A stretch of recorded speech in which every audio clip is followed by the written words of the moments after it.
오늘 강의는 자유우파는 왜 이렇게 무기력하게 되었고 또 패배하게 되었는가, 그러면서 자유우파의 진정한 위기는 무엇인가, 이 문제에 대해서 여러분과 함께 지적해 보고자 합니다.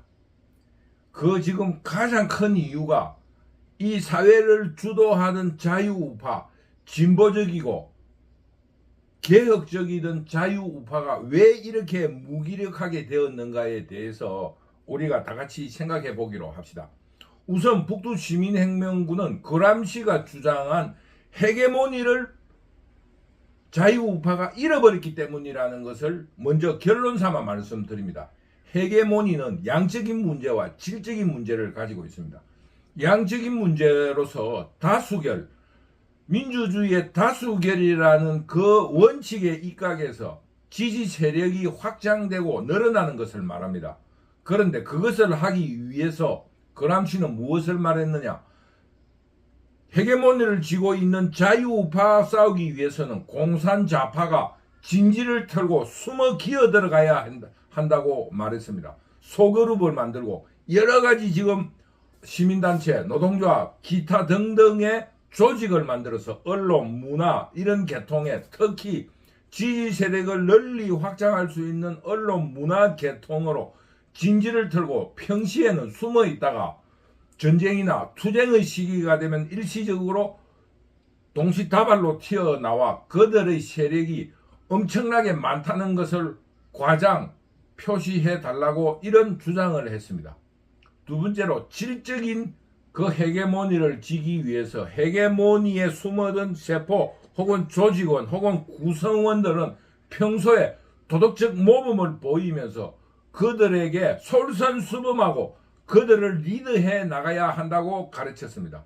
그런 결과로 북두시민혁명군이 서울 외곽 경기도 지역에서 관찰한 바에 의하면 다문화 혹은 복지, 노인 이런 문제에 행정기관의 말단 조직에 공산좌파 조직들이 쫙 깔려 있습니다. 여러분들 지나가다가 경기도라든가 시골 지역을 지나가다 보면은 가난한 사람을 도운다, 다가소를 연다, 혹은 다문화 교육을 연다, 그리고 다 같이 함께 뭐 이런 구호가 붙어 있는 그 간판 밑에 가보면은 전부 다 공산좌파들이 솔선수범하면서 도덕성을 앞세워서 그들의 조직을 확장시키고 있습니다. 그런 결과로서 지금 이번 대선에 그런 결과를 나타낸 것이라고 북두시민혁명군은 지적하는 것입니다. 북두시민혁명군도 얼마 전에 이런 일이 있었어요. 우리 그 동네에 노인회장이 있어요. 그러면서 나는 아직 청년이라는 인식을 가졌기 때문에 나이 많은 사람들하고는 잘 인사도 안 하고 잘 어울리지도 안 하고 굉장히 젊은 청년인 척해요. 그러면서 그 사람들에게 굉장히 나는 젊은 사람인 것처럼 대합니다. 그런데 보통 내보다 나이가 작은 사람들이 많더라고요. 그런데도 아무 소리 안 하고 나는 젊게 살고 싶어서 그들하고 어울리지도 않고 말도 섞지 않습니다. 그런데 노인회장은 이 노인당이라 그러니까 경로당이라든가 이런데 회원을 불려야지 지원금이 그 숫자대로 나오니까 그 회원을 늘리기 위해서 조금 나이가 들어 보이는 사람이 있으면 몇 살이냐 물어보고 노인회에 가입하라고 늘 이런 그 조직 확장 활동을 하는 사람이에요.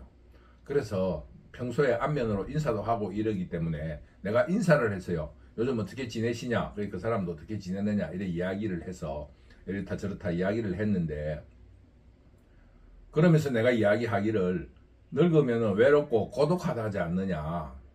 그래서 조금 무료하다 이러니까 그 노인 일자리인데 일하러 나가시죠 이러더라고요. 그래서 내가 뭐 일하러 나가는 건 괜찮다. 왜냐하면 그런데 가기 싫지만은 그 사람이 그렇게 권하는데 일시적으로 탁 끊기가 뭐해요. 그래서 그럼요 뭐 일자리 있으면 일을 해야죠 이렇게 이야기를 했는데 그 자리에서 자기가 일자리를 하나 추천해 주겠다고 그러는 거예요.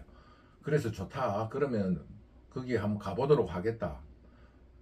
북두시민혁명군도 그런 일자리에 대해서 궁금해하던 호기심이 있었기 때문에 한번 가보기로 작정을 한 거예요.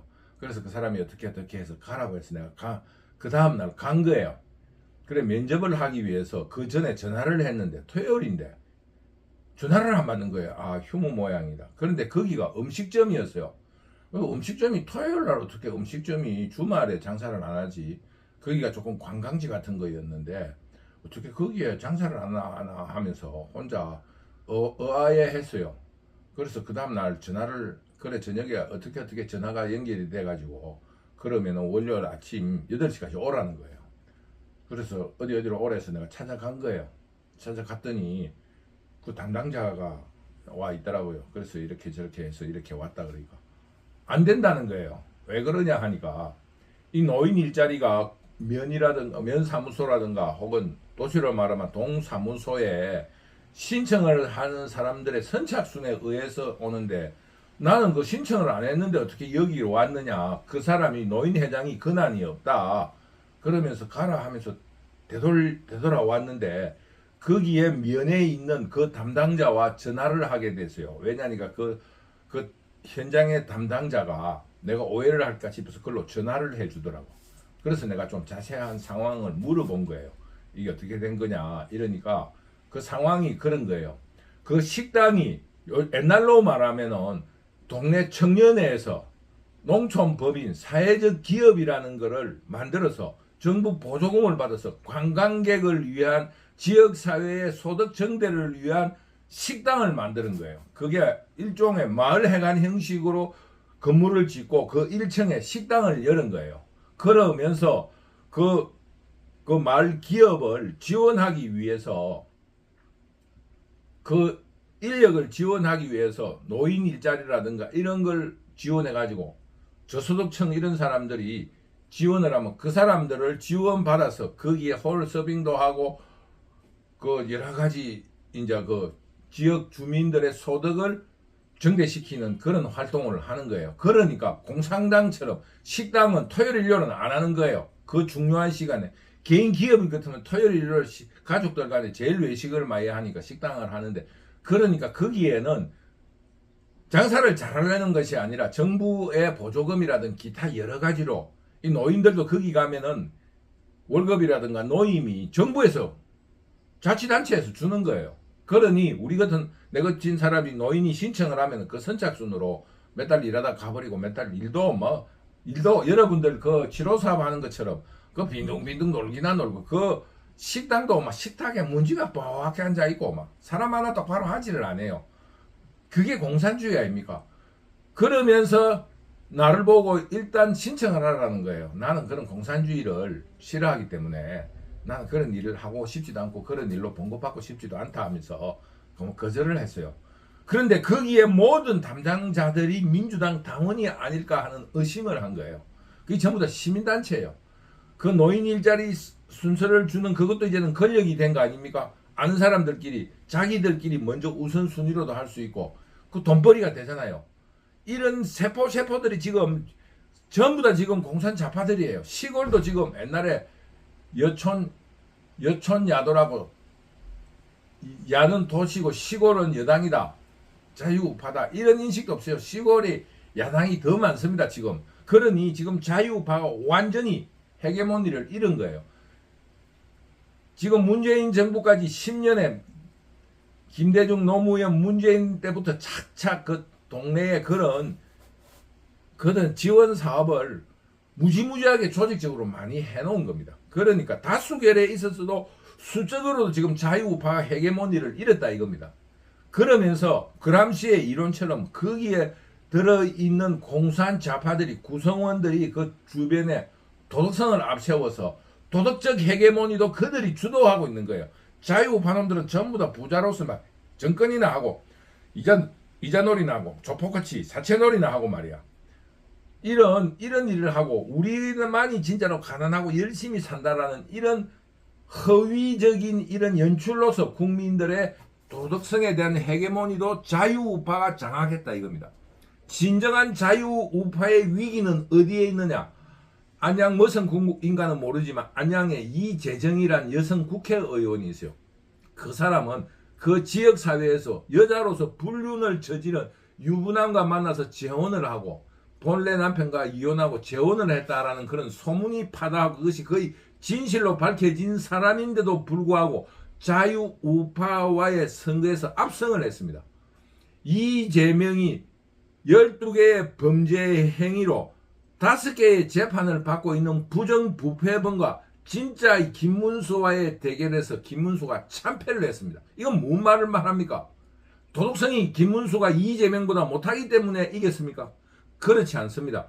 이재명이 도덕성이 뛰어날 뿐만 아니라 김문수라든가 이런 사람들의 도덕성은 만들어진 것으로서 신뢰가 전혀 없다 이겁니다. 지금 서울 갔다 온 사람과 서울 갔다 오지 않은 사람이 싸우면 서울 갔다 오지 않은 사람이 이긴다는 것처럼 도덕성이 깊은 사람과 도덕성이 없는 사람하고 싸우면 그동안에 자유우파가 얼마나 국민에게 신뢰를 잃었던지 도덕성이 높은 그 사람을 신뢰하지 않고 거짓말을 도리어 더 신뢰를 하는 이런 현실에 맞닥뜨려져 있다 이겁니다. 우리 자유우파는 이런 거에 대해서 맹렬한 반성을 해야 된다 이겁니다. 어떻게 도덕성이 부족한 이재명이 대통령이 되고 도덕성이 충실한 김문수가 대통령에서 떨어졌느냐. 이 문제에 대한 본질은 자유우파에 대한 신뢰와 말의 진실성이 국민에게서부터 신뢰를 잃었다는 것을 의미하는 겁니다. 이재명과 김문수가 비교할 수 없는 그런 캐릭터인데도 불구하고 김문수가 참패했다는 것은 우리 국민들이 자유우파에 대한 신뢰가 어느 정도인가를 그대로 여실히 보여주는 현실이라는 것을 우리 모두가 깨달아야 한다 이겁니다. 5년이란 세월은 짧습니다. 그러니까 지금 낙심할 때가 아닙니다. 헤게모니 투쟁에 나서야 됩니다. 다시 한번 말씀드리지만 이박스쿨이 왜 문제입니까? 그들은 그들의 자유 공산 좌파의 이념과 도덕성을 퍼뜨리기 위해서 온갖 투쟁 실천 운동을 하는데 투쟁하고 실천 운동을 하는데 자유우파를 리박 이승만과 박정희의 공로를 가짜로 퍼뜨리려고 한다는 거짓 운동 한마디에 리박스쿨 담당자를 비롯한 자유우파 모든 놈들이 부들부들 떨면서 숨어들기 바쁜 거예요.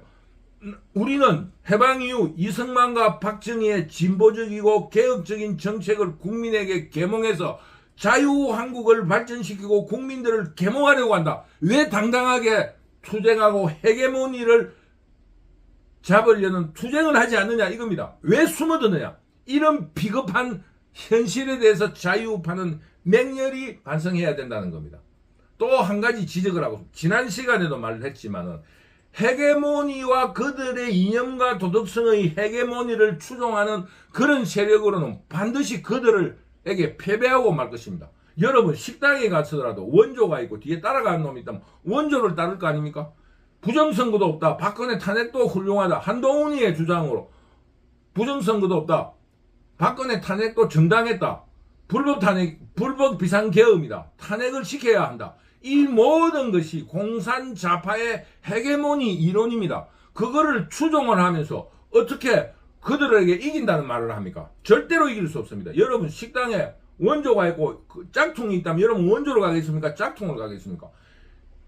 한동훈은 정치적인 아마추어예요. 정치는 철학도 있지만 테크닉이라든가 투쟁도 있는 겁니다. 싸움한다든가 전쟁에는 도덕성이 필요가 없습니다.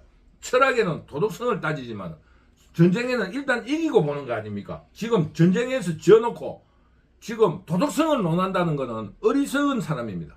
그러니 지금 현재 우리 자유우파는 투쟁해야 된다. 리박 스쿨부터 투쟁을 하자. 왜 투쟁을 두려워하는가? 뭐가 우리 박정희를 찬양하는 게 뭐가 잘못됐습니까? 여러분 밥 먹는 게 전부 다 박정희 덕이잖아요. 이런 문제에 대해서 우리 국민들이 현실을 깨닫고 그들과 투쟁해야 한다. 투쟁하지 않고는 아무것도 얻을 수 없다는 것입니다. 그러므로 우리 지금 자유우파의 위기는 헤게모니를 잃었다는 현실에 대한 자각도 없고 또 그런 거를 믿지도 않고 있다 이겁니다. 그러므로 우리 헤게모니를 되찾기 위한 맹렬한 실천운동에 들어가야 된다 이겁니다. 그것은 자유우파의 이념을 재정비하고 그들의 이념이라든가 도덕성에 동조하는 것이 아니라 그들의 이념과 철학을 깨부술 수 있는 상대적이고 비교할 수 있는 이념을 개발해내야 된다 이겁니다. 한동훈으로서는 절대로 공산 좌파를 이길 수 없습니다. 5년은 짧습니다. 다음 정권도 만약에 공산 좌파에 공산 좌파에게 패배한다면 자유우파의 싹은 없어지고 말 것입니다. 지금부터라도 우리가 싸우고 우리의 에너지와 힘을 모아서 지지 세력을 확대하는 양적인 헤게모니와 도덕성이라는 문제에 있어서 질적인 헤게모니를 지기 위한 각고의 노력이 필요하다. 그것은 바로 투쟁이다. 투쟁 속에서 그 어떤 실천력과 진실이 드러나는 겁니다. 그 도덕성이 드러나는 겁니다. 투쟁을 하면서 인민들의 소납, 금전을 착취하는 그런 행위라면 그 인민들이 그 그 세력을 저주할 거 아니겠습니까? 그러니 우리 자유우파는 무엇이 두려워서 리박스쿨이라는 문제에 대해서 부들부들 떨고 숨어들고 변명을 하느냐 이거 당당하게 맞서라. 리박스쿨뿐만 아니라 위안부 문제, 지금 현재 반일 문제, 일본 물건 사지도 맙시다 팔지도 맙시다라는 이런 문제에서부터 모든 도덕성이란가 정치 이념의 그 논리성을 공산자파에게 모두 빼앗겨버리고 말았다는 것을 철저히 자각하고 반성해야 됩니다. 지금 이런 헤게모니를 읽고는 5년 뒤에 또다시 패배하고 말 것입니다. 여러분 한 가지 예를 들어 봅시다. 총선에서 왜 패배했습니까? 한동훈이가 말한 정치적인 이념과 공약은 무엇입니까? 공산자파의 헤게모니를 전부 다 인정하는 겁니다. 그리고 어떻게 우리에게 표를 달라고 합니까? 있을 수 없는 일이 일어난 거예요. 그런 어처구니 없는 얼간이를 당대표 선거대책위원장을 세웠으니 국민들이 이념이 똑같은데 원조를 따라갑니까? 예를 들면 음식점이 원조가 있고 짝퉁이 있어요. 그런데 그 원조는 순댓국밥집 아줌마처럼 털털한 음식을 잘하게 생기고 여기는 술집의 마담처럼 몇 번 날씬빠꼬만 여자를 뒀다고 칩니다. 짝퉁으로. 여러분들은 어디를 가겠습니까? 원조이면서 후덕한 할머니 같은 집을 가겠습니까? 날씬빠꼼하고 미스코리아 같은 그 짝퉁에 가겠습니까? 당연히 그걸로 가는 거 아닙니까? 지금 한동훈은 그런 식의 정치를 하고 있는 거예요. 셀카 하나 찍고 날씬빠꼼하게 여기에 뭡니까? 그 교정, 폼 나는 옷에 궁뎅이에도 궁뎅이 빵빵한 그런 것도 있거든요. 궁뎅이 빵빵하고 가슴도 이게 볼록하게 좀 근육이 있어 보이는 그런 거 였고 어깨도 딱 있는 것처럼 였고 얼굴 화장이 나고 이런 식으로 정치 이념으로 국민을 속이려 드는 것은 자유우파가 아닙니다. 그러면서 거기에 대한 내용은 전부 공산자파의 헤게모니를 추종하면서 어떻게 자유우파가 이길 수 있습니까? 뭔가 상대성이 있어야 될 거 아닙니까? 저 집보다 싸든지 아니면 저 집보다 깨끗하든지 뭘 해야지. 그 주인만 화장하고 나타난다고 여기 손님이 많이 옵니까? 음식하고 아무 상관없어요. 음식은 음식만 잘하면 되지. 뭡니까? 날씨는 하고 예쁜 미스 코리아 같은 여자와 놀라면 음식점이 아니라 룸사롱에 가면 되는 거예요. 템프로 나오는 룸사롱 있잖아요. 그런 데 가야지. 왜 밥 먹으러 그런 여자가 있는데 가겠어요? 비유지만은 전혀 얼토당토 않는 일을 벌이는 한동훈이에 대해서 우리 자유우파는 거부를 해야 된다. 그리고 한동훈과 같은 류들, 사법고시 붙어가지고 그 관록으로 그걸로 평생 풀어먹는 사람들을 이제 거부하자. 거부하고 몸부림으로 몸짓으로 살았던 자유우파 시민들을 중심으로 자유우파 시민을 대표하는 정치교사체를 만들어야 된다. 이것이 오늘 북두시민혁명군의 강의 주제입니다. 지금 왜 한국 자유우파는 위기인가? 헤게모니를 잃었기 때문이다. 질적이고 양적인 지지 세력에서도 헤게모니를 잃었고 지금 진지를 털고 있는 숨어 있는 지지 세력들이 모두 지금 커밍아웃을 하고 있습니다. 여러분 돌아보면 온 천지가 지금 공산자파들이에요. 수적으로도 지금 수적으로도 헤게모니를 잃었을 뿐만 아니라 질적으로도 도덕성으로도 어떻게 국민을 속였던 어떻게 했던 북두시민혁명군은 공산좌파가 잘했다기보단 자유우파가 끊임없는 실수와 어처구니 없는 일을 해왔기 때문에 국민으로부터의 신뢰를 잃었다고 봅니다. 정치는 그렇다잖아요. 자기가 잘했다라기보다 남의 실수가 더 중요하다고. 약 한 30년 전두환 대통령 이후 자유우파는 끊임없는 병신짓을 해가 왔다 이겁니다. 김영삼 정부의 IMF 북풍 사태, 뭡니까 이해창 아들의 어떤 군 입대 문제, 박근혜 불법 탄핵, 온갖 일들이 지금 끊임없이 자유우파 정치 세력들의 어처구니 없는 짓에 의해서 우리 국민들은 자유우파에게 나라를 맡겨서는 또다시 나라가 혼란스럽다. 도리어 사기꾼에게 맡겨보자. 이 심정이 지금 이번 대선의 결과라고 보는 겁니다. 그러니 우리 자유우파는 지지 세력 확장을 위한 맹렬한 투쟁, 리박스쿨에 대해서부터도 정치 투쟁을 해야 된다 이겁니다. 왜 리박스쿨이 왜 부끄러운 일입니까? 그리고 또 위안부 문제, 반인 문제 이런 문제에 대해서 정당한 논리를 가지고 투쟁해 나가야 된다. 김문수 같은 사람이 세 사람만 있어도 이렇게 밀리지는 않는다 이겁니다. 일제시대 때 국적이 누구냐?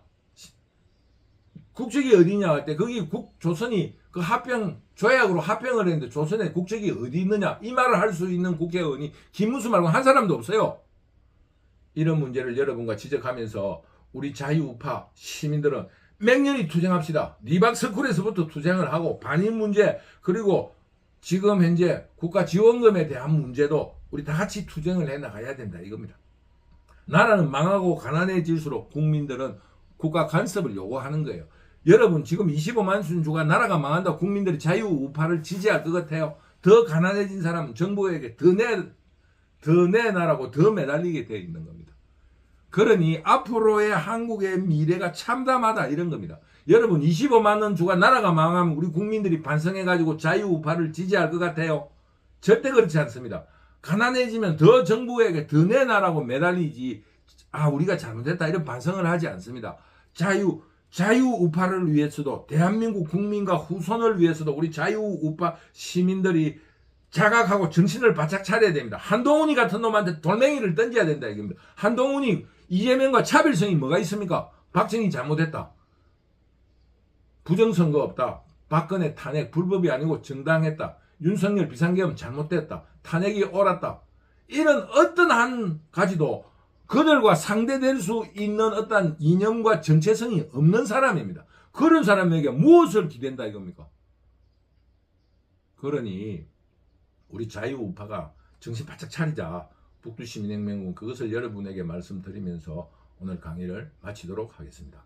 여러분 우리 자유우파가 헤게모니를 찾기 위한 처절한 몸부림이 있어야 된다는 것을 다시 한번 강조드리면서 오늘의 강의를 마치겠습니다. 감사합니다.